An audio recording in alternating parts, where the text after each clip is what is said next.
The Ministry of Health has different units represented today. So we have the nutrition unit, promoting healthy eating. We also have the vector control unit here, because we have a dengue outbreak ongoing. So they're here to also give educational tips in terms of prevention for dengue. We have the public health out here as well. The public health department focuses on food safety, sanitation in terms of, and also hand washing. And we also have NDAC. NDAC is out here, the National Drug Abuse Control Council, looking at drug prevention for our youths. We also have testing services, so our nurses here, so those who want to test their blood pressure, their blood sugar, to do their weight as well, body mass index, a healthy weight is important. We are promoting reducing risk factors, so having a balanced diet, trying to stay away from foods that are unhealthy, such as foods high in fat, sugar, salt, drink more water. You see how hot these days are, so we're promoting water, of course, instead of sugar with beverages, and also to try to include fruits, so we're giving away fruits as well.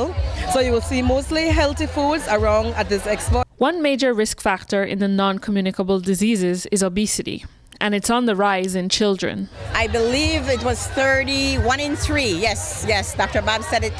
1 in 3 in the Caribbean are obese or overweight. And we're talking children, so that means that they're going to grow up to be adults.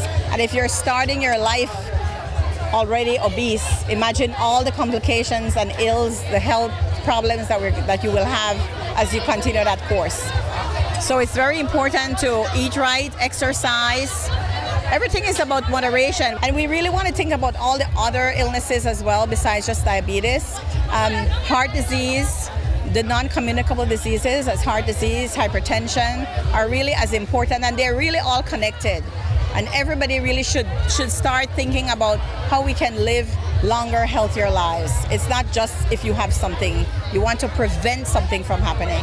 ACC students also got the opportunity to learn about the ongoing dengue breakout and receive some lesser-known tips to help protect themselves. Vector control staff were attached with the public health department, so we move as a unit, right? And it's very, like you said, dengue is on the rise, so it's very important for us to be out here spreading the awareness, and with education, we believe that we can minimize the number of dengue outbreaks as long as people know what to do and how to prevent themselves from getting dengue. Avoid dark clothing in the early mornings and late in the evening. Avoid dark clothing as much as possible because mosquitoes are attracted to these things. If you have stagnant water, what we advise people to do is, if you can't get rid of it, you can put oil in it. What oil does, it stifles the larvae for the mosquitoes, and then hence the reason you have less mosquito breeding. In addition to learning moderation when it comes to food and how to take care of the body, students also received information on recreational drugs and the effects they may inflict on health and wellness.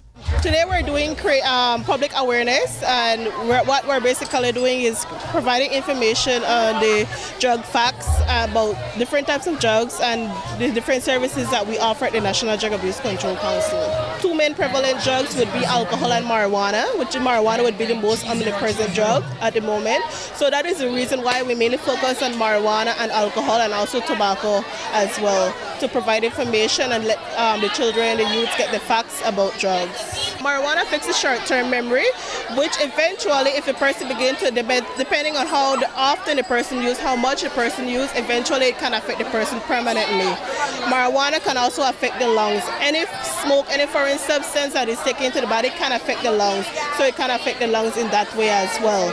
So there are different, mainly with the brain and with the lungs in that aspect. However, people who smoke marijuana sometimes also smoke tobacco as well, which doubles the risk, right, of affecting the lungs. The ministries hope that bringing awareness of wellness practices to young people will encourage them to start and maintain a healthy lifestyle while avoiding the major pitfalls that can lead to poor health. Reporting for 7 News, this is Charisse Halsall.